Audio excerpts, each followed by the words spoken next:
All India मिली council Solapur शाखेच्या वतीने 72व्या प्रजासत्ताक दिनानिमित्त भारतीय घटनेचे महत्त्व आणि अल्पसंख्याकांचा हक्क या विषयावर एक व्याख्यान शहर काझी सय्यद अमजद अली अध्यक्ष AIAC सोलापूर यांच्या अध्यक्षतेखाली आयोजित करण्यात आला। कार्यक्रमाचे प्रमुख प्रवक्ते प्राचार्य MR कांबळे, इंग्रजी विभाग प्रमुख वालचंद महाविद्यालय आणि ज्येष्ठ विधिज्ञ ॲडव्होकेट अब्दुल रशीद जानवाडकर होते। प्रारंभी ऑल इंडिया मिली कौन्सिल महाराष्ट्राचे जनरल सेक्रेटरी निजामुद्दीन शेख यांनी संविधानावर सविस्तर विचार मांडले।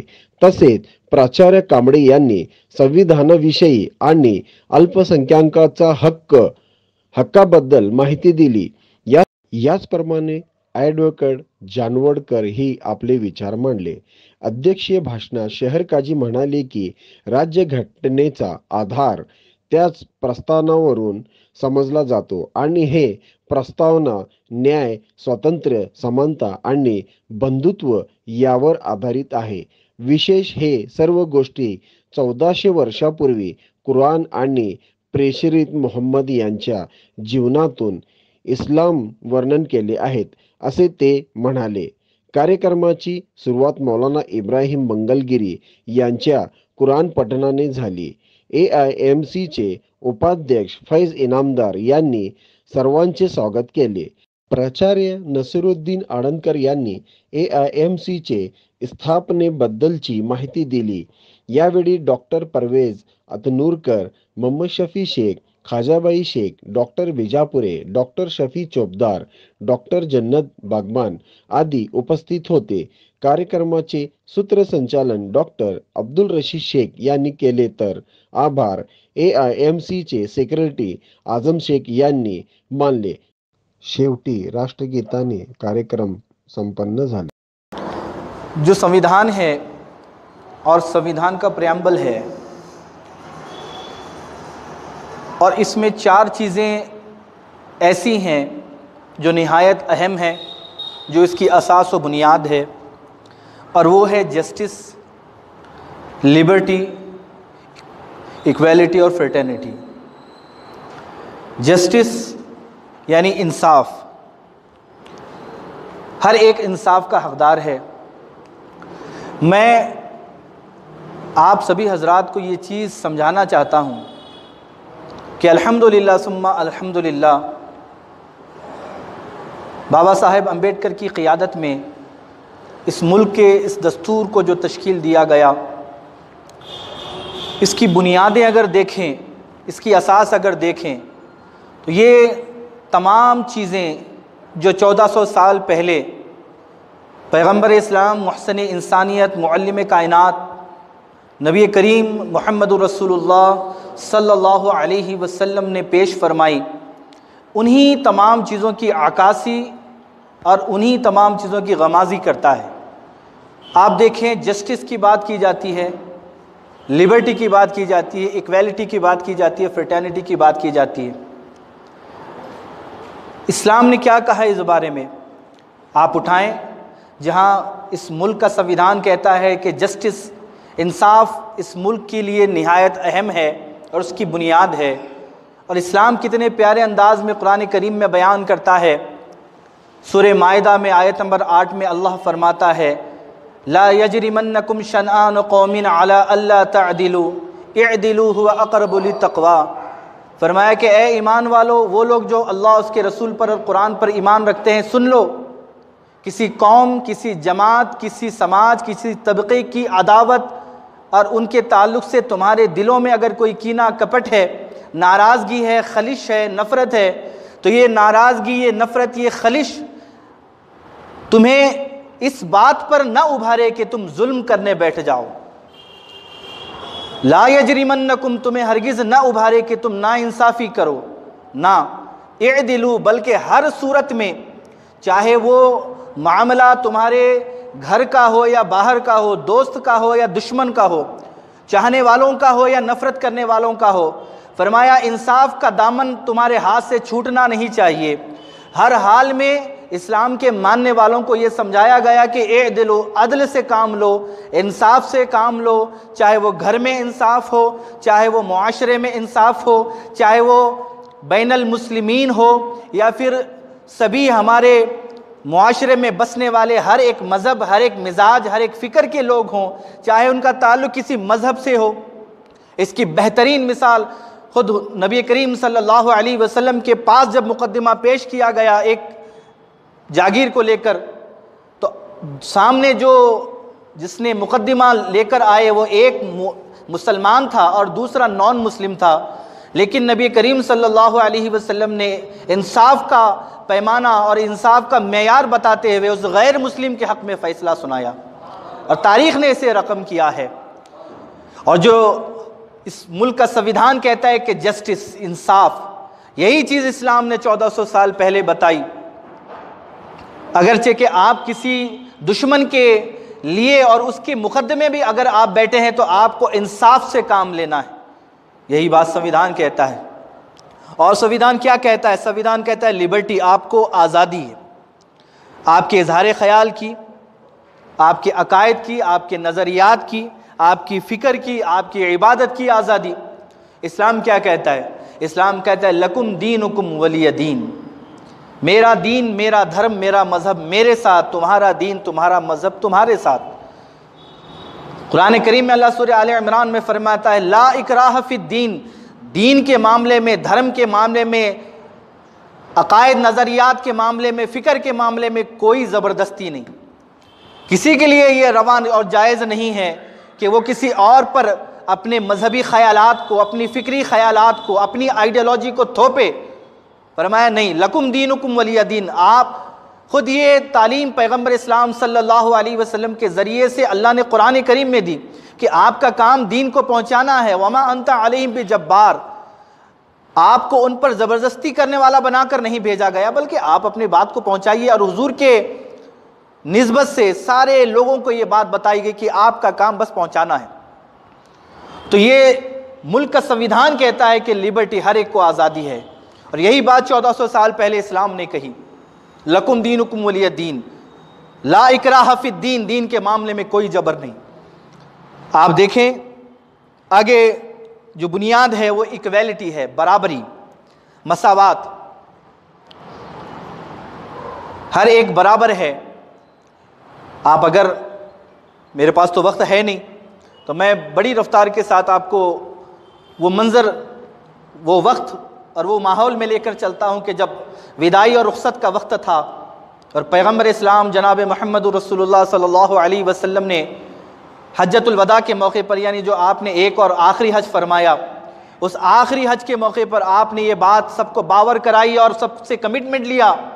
आपने फरमाया देखो, गोरे को काले पर, अरबी को अरब को नॉन अरब पर, नस्ल की बुनियाद पर, रंग की बुनियाद पर, ज़ात की बुनियाद पर किसी को किसी पर फौखियत नहीं है, बरतरी नहीं है। कोई किसी पर रंग के और नस्ल के एतबार से, गोरे काले के एतबार से कोई किसी पर फौखियत नहीं रखता, बल्कि इक्वेलिटी, हर एक बराबर है, हर एक बराबर है। ये बात आपने न सिर्फ हज्जतुल वदा के मौके पर कही, बल्कि कुरान करीम में इसको जिक्र फरमाया और फरमाया इक्वेलिटी, बराबरी, हर एक बराबर है। नबी करीम ने फरमाया कुल्लुकुम मिन आदम, तुम तमाम के तमाम आदम अलैहिस्सलाम से पैदा किए गए। सूरह निसा में आयत नंबर 1 में अल्लाह ने इस बात को, पहली ही आयत सूरह निसा की, कुरान करीम में अल्लाह ने फरमाया कि ए ईमान वालो, अल्लाह से डरो, उस रब से डरो कि जिसने तुम्हें एक जान यानी आदम से पैदा फरमाया, आदम से उनके जोड़े हव्वा को बनाया, और इस आदम और हव्वा अला नबीना अलैहिमुस्सलातु वस्सलाम से तमाम कायनात के मर्द और औरतों को फैलाया। यानी एक कॉन्सेप्ट दिया गया कि तुम गोरे और काले की बुनियाद पर किसी पर बर्तरी और फौकियत नहीं रख सकते, रंग और नस्ल की बुनियाद पर नहीं रखते, जात बात की बुनियाद पर तुम एक दूसरे पर बर्तरी नहीं रख सकते। बल्कि कुरान करीम में अल्लाह सूरह हुजरात में आगे की बात कहता है, इन्न अक्रमकुम इंदल्लाहि अत्काकुम, तुम में सबसे बेहतर वो शख्स है कि जिसके अमल सबसे अच्छे हैं, जिसके काम सबसे अच्छे हैं, जो नेकी करने वाला है, जो अच्छाई करने वाला है, जो सच्चाई की राह पर चलने वाला है, जो ज़रूरतमंदों की मदद करने वाला है, अल्लाह से डरने वाला है, अल्लाह के हुकूक भी अदा करता है, बंदों के हुकूक भी अदा करता है, किसी पर जुल्म और ज़्यादती नहीं करता बल्कि इंसाफ से काम लेता है, सच्चाई से काम लेता है, मोहब्बत से शफकत से काम लेता है। तो कुरान करीम ने सूरह हुजरात में कहा कि तुम तमाम के तमाम आदम की औलाद हो, किसी को किसी पर कोई बर्तरी और फौकियत नहीं, बल्कि हर एक बराबर है, इक्वल है, और तुम सब के सब एक आदम से पैदा किए गए और आदम को मिट्टी से पैदा किया गया। अपने आप के अंदर ये गुमान, ये घमंड न पैदा करो, आदम मिट्टी से पैदा, तुम आदम से पैदा हुए, आदम मिट्टी से पैदा हुए। ये जहन, ये फिक्र 1400 साल पहले वही चीजें जो संविधान आज हमें बताता है, बाबा साहेब अंबेडकर ने जो हमें दिया, एक अजीम तोहफा है जो इस्लाम की तालीमात को संविधान की शक्ल में हमारे सामने पेश किया गया। कितनी प्यारी बात है, कितनी प्यारी बात है, आप इस बात को गौर करें। सर, और एक बात मैं कहते कहते भूल गया, जो मैंने आयत कोट की सूरह निसा की, यानी जो बयान किया गया है कि तुम तमाम के तमाम एक बाप से पैदा किए गए, तुम सब बराबर हो, सिर्फ अच्छाई की बुनियाद पर, नेकी की बुनियाद पर एक दूसरे पर बर्तरी है, रंग नस्ल जात की बुनियाद पर नहीं है। ये जो सूरह निसा है, इसकी पहली आयत में इसे जिक्र किया गया। तो ये जो चैप्टर है, ये चैप्टर सूरह निसा है। आप देखें सर, इसका नाम है सूरह निसा। सूरह निसा कहते हैं, इसका माना है इम्राअतुन, इसका सिंगुलर आता है, इसका जो प्लूरल है वो है निसा, यानी इम्राअतुन के माना है औरत, निसा के माना है औरतें, निसा के माना है औरतें। अब देखिए, मैं मौजू नहीं है लेकिन मैं वो टच करना चाहता था कि बारहा ये एतराज़ किया जाता है कि भाई इस्लाम ने जो है औरतों को क्या दिया, ये एतराज़ किया जाता है। इससे बढ़कर क्या आपको चाहिए कि अल्लाह ने कुरान करीम में औरतों के नाम का जो है चैप्टर बनाया है, आदमियों के नाम का चैप्टर नहीं बनाया गया।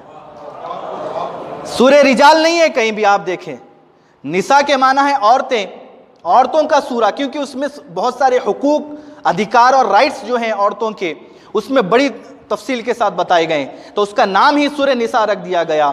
अब कोई ये कहता है कि भाई औरतों के हुकूक नहीं है, मर्दों को ही बर्तरी दी गई है, तो मर्दों का तो कोई सूरा ही नहीं बनाया गया, सूरा बनाया गया तो वो औरतों का बनाया गया।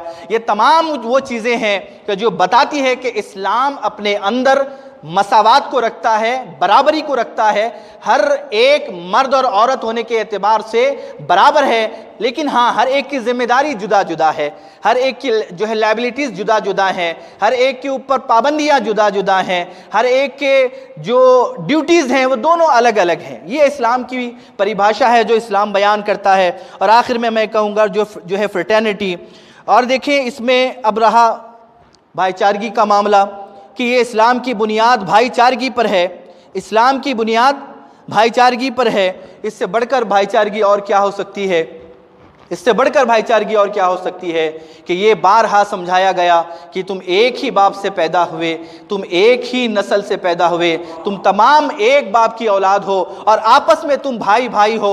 और हुजूर ने जब आखिरी खुतबा दिया हज्जतुल वदा का, आपने कहा लोगों देखो जिस तरह ये शहर मक्का, ये मक्का का शहर, चूंकि वहाँ हज के लिए जमा हुए थे, तो ये शहर हुर्मत वाला, ये महीना जो था हज का वो भी हुर्मत वाला, यानी बड़े एहतराम वाला, बड़े आदर वाला। और वहाँ पर आप किसी जानवर को हरम के इलाके में मार नहीं सकते, आप पेड़ पौधे तोड़ नहीं सकते, आप किसी को, अगर कोई आपका दुश्मन है जिसने आपको बड़ी तकलीफ पहुँचाई, लेकिन आप उस पर हाथ नहीं डाल सकते, तो वो हरम पाक, वो मक्का। हुजूर ने फरमाया जिस तरह ये शहर एहतराम और हुर्मत वाला, ये महीना हुर्मत वाला, ये मुकाम हुर्मत वाला, और ये जो महीना, ये जगह, ये तमाम हुर्मत वाले हैं, तो जिस तरह ये हुर्मत वाले हैं, तो मैं ये तुम पर पाबंदी लगाता हूँ कि तुम्हारी जानें, तुम्हारा खून, तुम्हारा माल और तुम्हारी इज्जतें, जिस तरह ये शहर हुर्मत वाला, ये महीना हुर्मत वाला है, इसी तरह तुम्हारी जानें भी, तुम्हारा माल भी, तुम्हारी इज्जतें भी एक दूसरे के लिए काबिल एहतराम है। हमेशा इसका आदर किया करो, किसी के लिए जायज़ नहीं है, किसी के लिए जायज़ नहीं है कि वो एक दूसरे की इज्जतों को पामाल करे, एक दूसरे की हुर्मतों को पामाल करे, एक दूसरे के माल को नाहक गसब करे, उसे ऐंटे, उसे खाए। ये किसी के लिए रवा, किसी के लिए जायज़ नहीं है। तो ये बताया गया, ये भाईचारगी का कॉन्सेप्ट दिया गया। तो ये जो सारी चीज़ें हमें बाबा साहेब अम्बेडकर ने इस संविधान की शक्ल में और इसकी बुनियाद और असास की शक्ल में दी है, ये हमारे लिए बड़ी खुशी की बात है कि अगर आपने इस पर अमल करना है तो ये तो हमारी एक जिम्मेदारी, ड्यूटी है। राइट्स भी हैं तो ड्यूटी भी है। तो ये जो हमारी जिम्मेदारियां हैं, जो संविधान ने हमें पाबंद किया है, इन जिम्मेदारियों को तो हमने इस संविधान के ताल्लुक से और मुल्क की, वतन की वफादारी और मोहब्बत के ताल्लुक से तो अदा करना ही है। आप इसमें नीयत कर लें कि ये सारे जो अहकाम हैं वो अहकाम अल्लाह उसके रसूल हमें 1400 साल पहले सिखा कर गए हैं। तो हम संविधान पर अमल कर रहे हैं, इसी तरह कुरान और सुन्नत पर भी अमल कर रहे हैं, सीरत रसूल पर भी अमल कर रहे हैं, उसवा रसूल पर भी अमल कर रहे हैं। तो यहाँ आपकी एक वतन से वफादारी और मोहब्बत का भी अमल हो जाएगा। और नीयत आपने अल्लाह उसके रसूल की रिजा की तो अल्लाह आपको इस पर अजर भी अता फरमाएगा। ये देखिए दोनों तरफ से ये वही कुछ तालीमात हैं जो हमें हुजूर पाक सल्लल्लाहु अलैहि वसल्लम ने दी। हम नियत कर लें कि ये जो अमल हम कर रहे हैं ये बिल वासिता हम वही तालीमात पर अमल करें जो इस्लाम ने हमें सिखाई है। तो ये दोनों सूरतें इससे हासिल होगी, हमारी जिम्मेदारी भी अदा होगी और इसी के साथ साथ अल्लाह की निगाह में हमें अजर सवाब भी मिलेगा। तो बहरहाल तो ये संविधान है। और जैसे कहा जा रहा था कि संविधान से मुताल्लिक़ हमारी लाशऊरी, हमारी गफलत बहुत ज़्यादा है। हमारी ये जिम्मेदारी है कि हम इसको समझें, अपनी कमियों को, खामियों को समझें, अपने अंदर बेदारी पैदा करें। ये जो संविधान हमें दिया गया है, इस मुल्क को बचाने का वाहिद ज़रिया ये संविधान को बचाना है। ये संविधान बचेगा, ये दस्तूर बचेगा, बाबा साहेब अम्बेडकर का दिया हुआ ये तोहफ़ा अगर हम बरकरार रखेंगे तो ये अमन और जो है सलामती के साथ ये मुल्क अपने बका की तरफ गामजन रहेगा।